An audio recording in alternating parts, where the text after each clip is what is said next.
Dr. Maya Rodriguez never believed in little green men or flying saucers. She was a language expert who spent her days teaching students at the university how words could build bridges between different cultures. So when the government called her about some strange radio signals from space, she almost said no.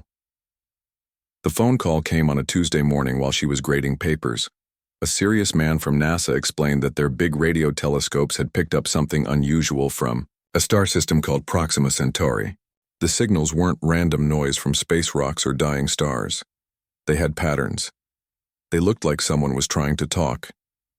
Maya packed her bags and flew to the research center in New Mexico. The building looked ordinary from the outside, but inside it buzzed with excitement. Scientists rushed around with coffee cups and computer printouts. Everyone was talking about the signals, but nobody could understand them. The first time Maya heard the alien transmission, she got goosebumps. It didn't sound like the beeps and static she expected. Instead, it was like a complex song with mathematical rhythms hidden inside. The sounds repeated in clever ways that reminded her of how children learn to speak by copying their parents. For 2 weeks, Maya stared at computer screens covered with strange wave patterns. She tried everything she knew about languages and communication. Nothing worked. The signals kept coming every day at the same time, but they might as well have been written in invisible ink. Then something clicked. Maya was working late one night, tired and frustrated. She was about to give up when she noticed something simple that everyone had missed. The alien signals weren't trying to use human language at all. They were starting with basic math, just like humans might do if they found aliens first. Her hands shook as she typed numbers into the computer. 2 + 2 = 4. 3 × 3 = 9. Simple stuff that anyone with a brain would understand no matter what planet they came from. The next morning, Maya sent back her own mathematical message. She held her breath and waited. 6 hours later, the aliens responded. The message was clear and impossible to misunderstand. They had solved her math problem and sent back a new one for her to try. Maya jumped up from her chair and shouted so loud that security guards came running to check on her. From that day forward, everything changed. Maya started having daily conversations with someone living near another star, 4 years away at light speed. They began with simple pictures made of dots and lines. A circle meant yes, a square meant no. A triangle pointed to important things. Week by week, their conversations grew more complex. The alien being was incredibly smart and picked up new concepts faster than Maya's best university students. Soon they were sharing basic ideas about their worlds, their lives, and their thoughts. The alien had a name that sounded like musical notes when translated into human sounds. Maya decided to call her Kira, which felt right somehow. Kira seemed curious about everything human. She asked about Earth's blue skies, about why humans needed sleep, about how many fingers people had, and hundreds of other questions that made Maya smile. But Kira wasn't just asking random questions. She was building a picture of human life, piece by piece. She wanted to understand emotions, relationships, and why humans created art and music. These weren't the questions of a cold, scientific mind studying specimens in a lab. They felt warm and personal. Maya found herself staying later and later at the research center. She told her friends she was working on an important project, but the truth was more complicated. She was making a friend who happened to live impossibly far away, among the stars. Kira described her own world in ways that made Maya's imagination run wild. Cities that looked like giant crystals growing from the ground, purple skies with 3 moons that changed colors with the seasons, flying vehicles that moved without engines, controlled by thought alone. Most interesting of all, Kira explained, that she was important on her world. Not a queen exactly, but something like a princess who studied other planets and cultures. Her job was to learn about distant civilizations and help her people understand them. Maya realized she had stumbled into the most important conversation in human history. She wasn't just talking to any alien, she was talking to someone who could speak for her entire species. But as the weeks passed, something unexpected happened. Maya stopped thinking about Kira as just an alien, or even as a research subject. Their daily conversations became the highlight of her day. She looked forward to sharing funny stories about her students, asking questions about life on Kira's world, and learning how two completely different species could find so much in common. Late at night, when the research center was empty and quiet, Maya would sometimes stare up at the stars through the window. Somewhere out there, past planets and space dust and the cold, empty darkness, someone was looking back. Someone who had become important to her in ways she was only beginning to understand. Neither Maya nor Kira knew it yet, but their simple exchange of mathematical symbols had started something that would change both their worlds forever. Love, it turned out, could travel faster than light and bridge any distance, even the space between stars. 6 months had passed since Maya first heard those mysterious signals from space. What started as a job had become the center of her entire life. She spent every waking hour at the research facility, and the other scientists were starting to worry about her. But Maya couldn't explain that leaving felt impossible when someone special was waiting for her message among the stars. The day everything changed started like any other. Maya arrived at the lab early, coffee in hand, ready for her daily conversation with Kira. But something felt different in Kira's morning greeting.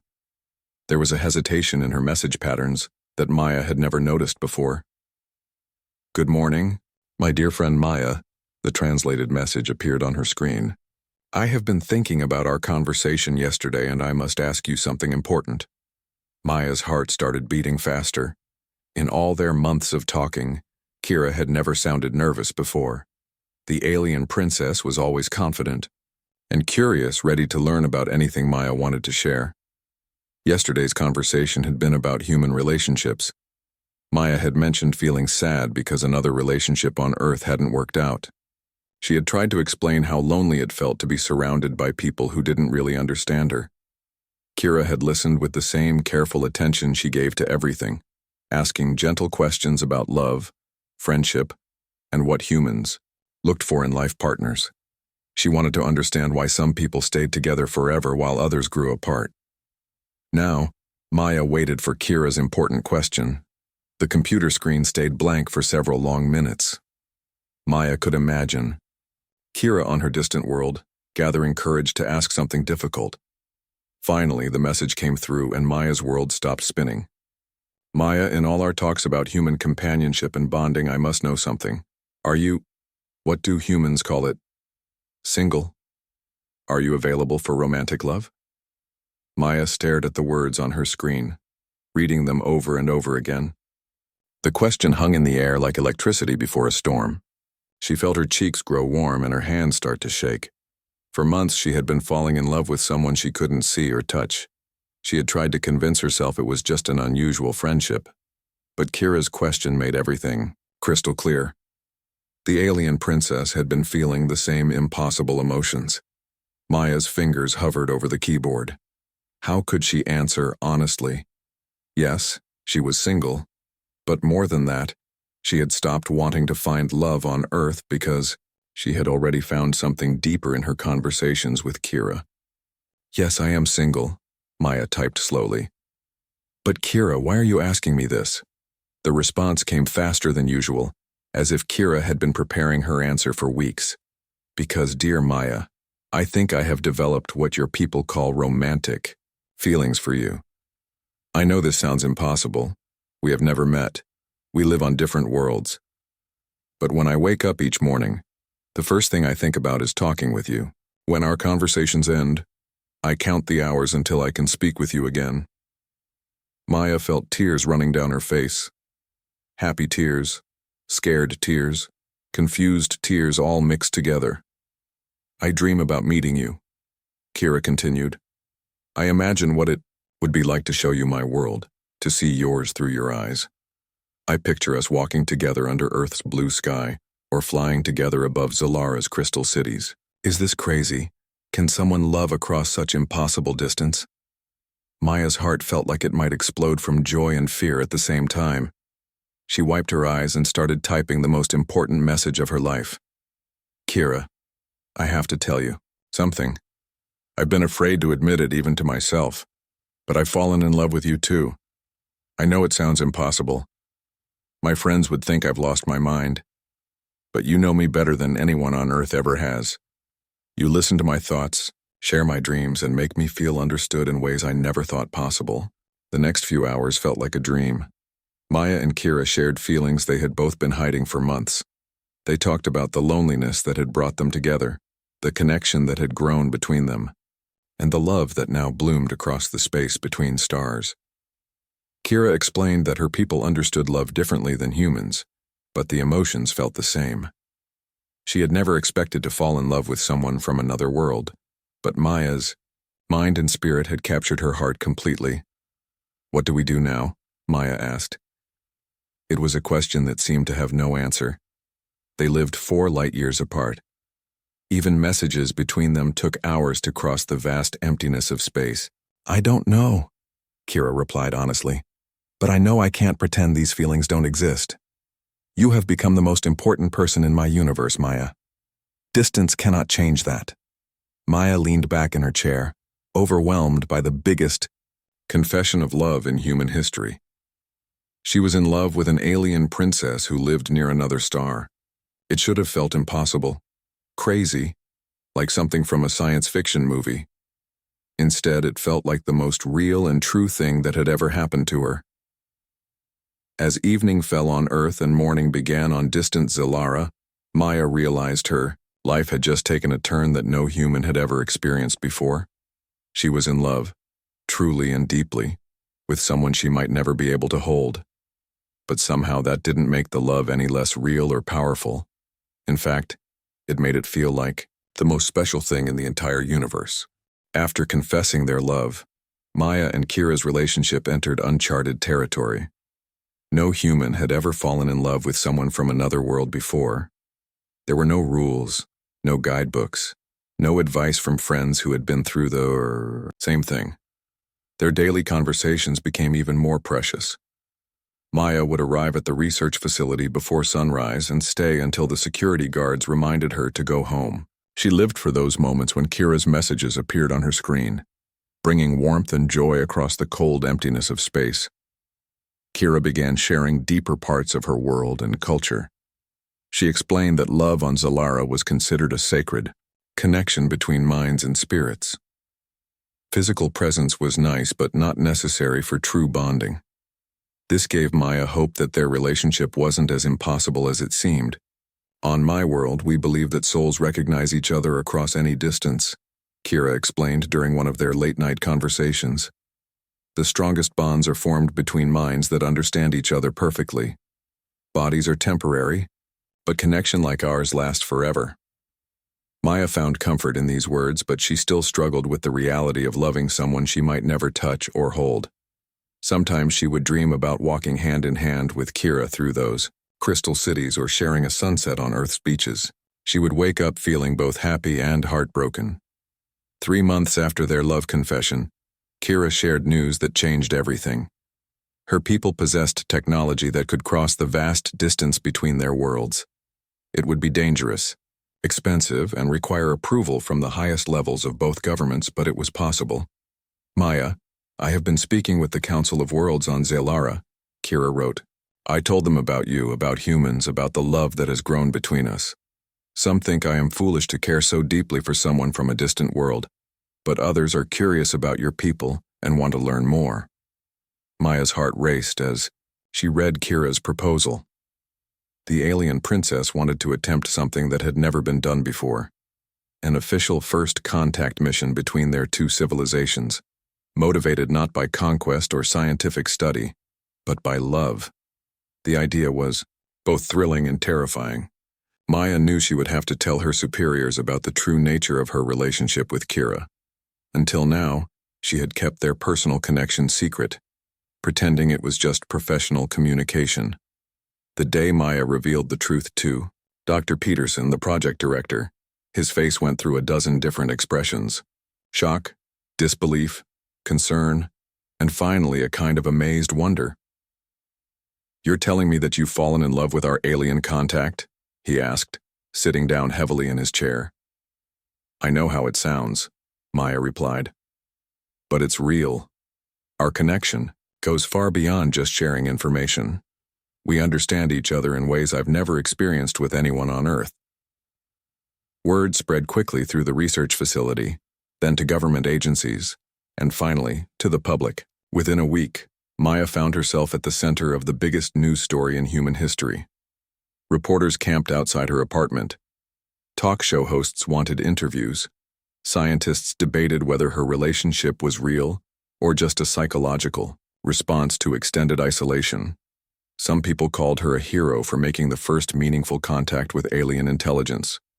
Others said she was crazy or even dangerous, possibly being manipulated by enemies of humanity. The attention was overwhelming and often cruel. Maya's family struggled to understand what was happening. Her sister visited one evening, sitting across from her at the kitchen table with worried eyes. "Maya, I'm scared for you," she said gently. "This whole situation seems so strange. How can you love someone you've never met? What if this alien is lying to you? What if it's all some kind of trick?" Maya had asked herself the same questions 100 times. But every conversation with Kira felt genuine and real. The alien princess shared fears and dreams that seemed too personal and vulnerable to be fake. Meanwhile, Kira faced her own challenges on Zilara. Many of her people were suspicious of humans, viewing them as a primitive and possibly dangerous species. Some council members argued that love was clouding Kira's judgment and making her take foolish risks. "They say I am being controlled by human emotions," Kira told Maya during one of their conversations. "They don't understand that love makes us stronger and wiser, not weaker. I told them that humans are capable of great beauty and kindness, and you are proof of that." Despite the opposition, Kira continued working toward approval for a journey to Earth. The trip would take nearly 2 years even with their most advanced ships. It would cost enormous resources and require careful planning to ensure peaceful contact. As months passed, Maya learned to ignore the critics and focus on what mattered most, her daily conversations with the person she loved. They created their own private world of shared thoughts, dreams, and hopes for the future. Kira began teaching Maya about Zalarian philosophy and art. Maya shared human poetry, music, and stories. They found ways to experience each other's cultures despite the vast distance between them. On difficult days when the pressure felt overwhelming, Maya would remember Kira's words about souls recognizing each other across any distance. Their love had already traveled 4 light years and survived the doubt of 2 entire civilizations. Surely it could overcome any obstacle that lay ahead. The universe was vast and cold, but somewhere in that darkness, someone loved her completely and was working every day to bridge the impossible gap between their worlds. 2 years felt like a lifetime. Maya had to learn patience on a cosmic scale as Kira's journey to Earth began. The alien princess sent daily updates from her ship, describing the wonders and loneliness of traveling between stars. "Today I passed a nebula that looks like colored smoke frozen in space," Kira wrote during her 3rd month of travel. "It's beautiful, but I wish you were here to see it with me. Everything is more meaningful when shared with someone you love." Maya kept herself busy during the long wait. She became Earth's unofficial alien ambassador, working with governments and scientists to prepare for the most important first contact in human history. She helped design communication protocols, cultural exchange programs, and safety measures for Kira's arrival. The world watched and waited with her. Some people built shrines and held prayer services for the alien princess who was crossing the galaxy for love. Others protested, fearing that alien contact would bring danger or change their way of life. Maya tried to stay positive, but doubts crept into her mind during quiet moments. What if 2 years of anticipation had built up impossible expectations? What if seeing each other in person destroyed the perfect connection they had created through words and thoughts alone? Kira seemed to have the same fears. "Sometimes I wonder if I'm making a terrible mistake," she confessed during one of their conversations. "What if meeting face to face changes everything between us? What if the love we built in our minds cannot survive in the real world?" "Then we'll deal with whatever happens," Maya replied. "Even if everything changes, what we've shared has been real and beautiful. You've already changed my life in the most wonderful way." As Kira's ship entered Earth's solar system, the world held its breath. Every major news network covered her approach. Space agencies tracked her vessel's progress past Mars, through the asteroid belt, and toward Earth's moon. Maya felt like she might throw up from nervousness. She had waited 2 years for this moment, but now that it was here, she felt completely unprepared. The meeting would take place at a specially built facility in the Nevada desert. Representatives from every major country would be watching. Security was tighter than anything Maya had ever experienced. She felt like the most famous and most terrified person on Earth. The night before Kira's landing, Maya couldn't sleep. She stood outside her hotel room, looking up at the stars and knowing that somewhere among them the person she loved was preparing for the same historic moment. Her phone buzzed with Kira's final message before landing. "Tomorrow we discover if love can truly bridge any distance. Whatever happens, you have been the greatest adventure of my life." The landing day arrived with perfect blue skies and gentle desert winds. Maya walked into the specially constructed meeting room wearing her best dress and carrying 4 years of hopes and dreams in her heart. The room was filled with cameras, scientists, government officials, and security personnel. Everyone was talking in whispers, as if speaking too loud might break the magic of the moment. When Kira's ship touched down outside, Maya felt her heart skip several beats. Through the thick windows, she could see a vessel that looked like a giant silver teardrop, beautiful and impossible. The door to the meeting room opened and Maya's life changed forever. Kira was both alien and familiar at the same time. She was taller than Maya expected, with skin that had a subtle blue tint and eyes that seemed to contain entire galaxies. Her movements were graceful and flowing, like she was dancing through air instead of walking.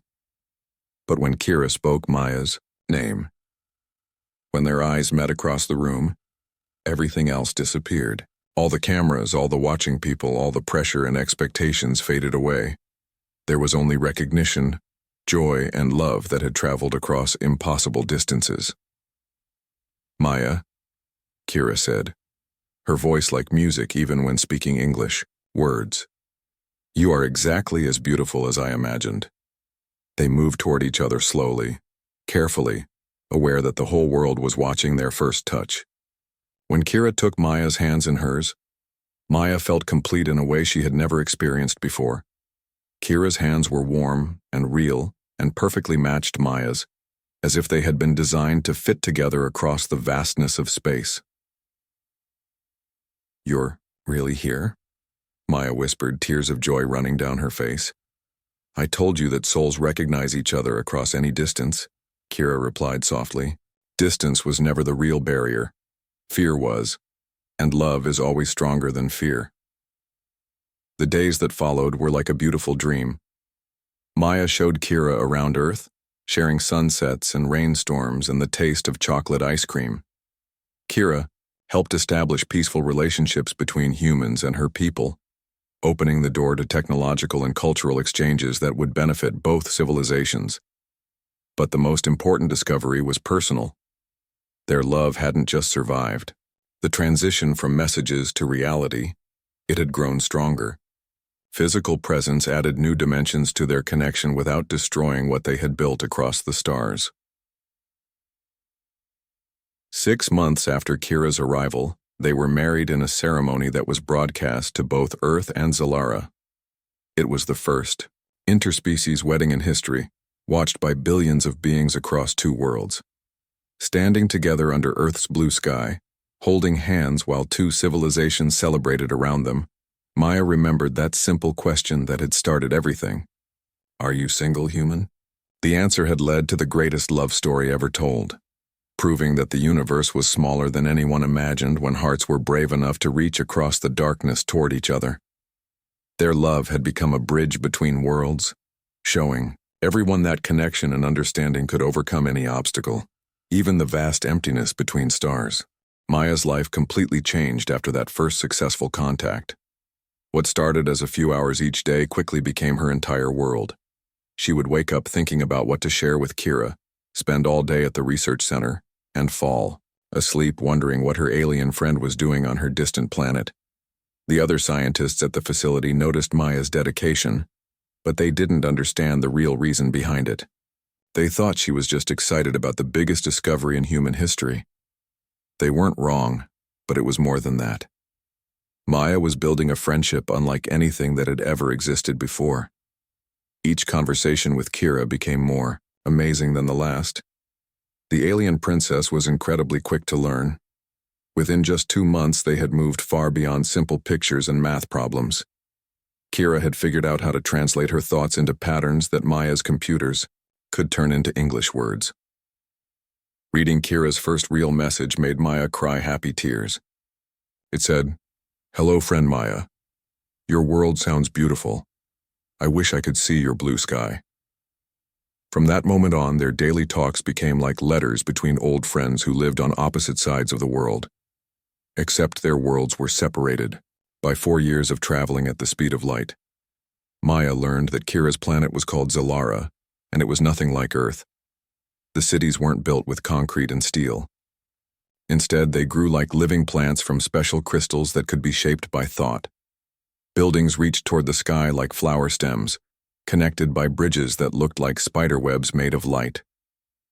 Kira described her daily life in ways that made Maya feel like she was right there beside her. She talked about morning meals that tasted like sweet music, flying through purple clouds to visit friends, and evenings spent in gardens where the plants sang lullabies when the 3 moons rose in the sky. But what surprised Maya most was how similar their emotions were. Despite being from completely different worlds, Kira felt loneliness, joy, curiosity, and hope just like humans did. She had dreams and fears. She worried about making mistakes and got excited about learning new things. Kira explained that she was different from most of her people. While others on Zalara were happy staying home and perfecting their crystal cities, Kira had always felt drawn to the stars. She spent her time studying distant planets and dreaming of making contact with other intelligent beings. "Most of my people think I'm strange," Kira told Maya one day. "They say, why look to other worlds when ours is perfect? But I believe the universe is too big and wonderful to ignore. I think different kinds of minds make the cosmos more beautiful." Maya understood that feeling completely. She had always been the odd one out too. While her friends went to parties and worried about normal things, Maya had spent her life buried in books about languages and cultures. She felt more comfortable with ancient words than with people her own age. "I've never had a friend who understood me like you do," Maya wrote back. "It's funny that I had to find someone living near another star to feel less alone." As winter turned to spring, their conversations grew deeper and more personal. Kira shared stories about her childhood, learning to fly before she could walk, and studying in libraries that floated in the sky. Maya talked about her own memories of growing up, her love of books, and her dreams of bridging different worlds through language. They discovered they both loved music, even though their kinds of music were completely different. Kira could send sound patterns through space, and Maya would play them through her computers. The alien music sounded like wind chimes mixed with whale songs, beautiful and haunting. Maya started sending Earth music back to Kira. She chose carefully, starting with simple melodies and building up to complex symphonies. Kira's favorite turned out to be classical guitar music. She said it reminded her of the way water moved in the crystal fountains of her city. They shared stories, jokes, and even arguments about philosophy and the meaning of life. Maya found herself looking forward to these daily conversations more than anything else in her life. She stopped going out with friends on weekends. She barely noticed when seasons changed or holidays passed. Her sister called one evening to complain that Maya never visited anymore. "You're obsessed with this alien project," she said. "It's like you've forgotten you're human." Maya didn't know how to explain that she hadn't forgotten about being human at all. If anything, talking with Kira made her feel more human than ever before. Through Kira's curious questions, Maya saw Earth and humanity with fresh eyes.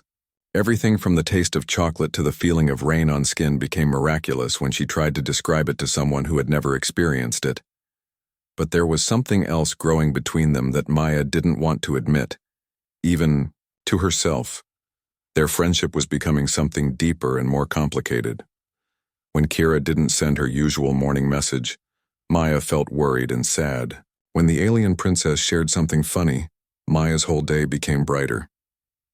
Late one night, after a particularly wonderful conversation about dreams and hopes for the future, Maya realized she was falling in love with someone she had never seen, who lived impossibly far away among alien stars. The thought should have seemed crazy. Instead, it felt like the most natural thing in the world.